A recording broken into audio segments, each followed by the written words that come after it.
Inakana baba.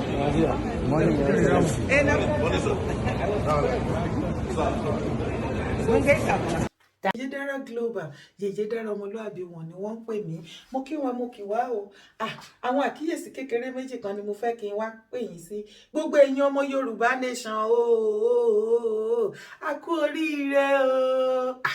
Ayọ̀ abara tíntín. Ọlọ́run mọ̀ ṣe o.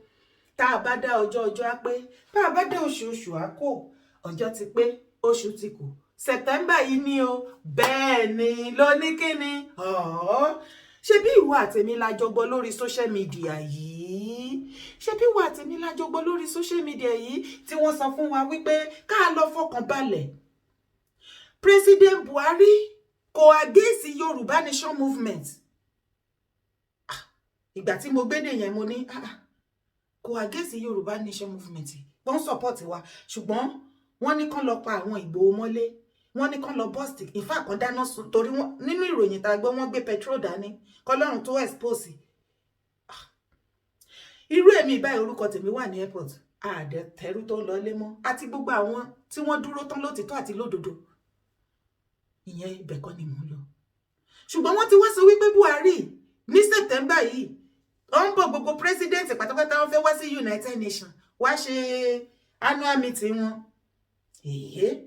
Wọ́n sì ti sọ fún wa wípé tó bá ti débẹ̀ òun ló máa declare Yorùbá Nation.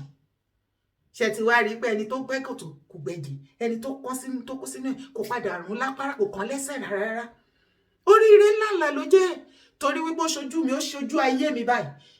September yìí òun náà la wà báyìí. Meeting tí wọ́n fẹ́ ṣe ní United Nations wọ́n ti bẹ̀rẹ̀. Kódà ṣé o ti gbọ́ àbó tí gbọ́? A kú oríire lẹ́ẹ̀kan sí. Buhari ti padà wà ní United Nations báyìí. Ṣebí picture ẹ̀ ló ń wò yìí. Òun ló wà ní United Nations yìí.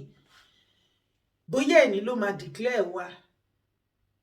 Àbọ́là àbígbàwo ìyẹn láti ìmọ̀. Ìgbà tó anyway àwọn Yorùbá Nation campaigner wọ́n ṣáà ti wà ń bẹ̀ ṣá tó ti ń campaign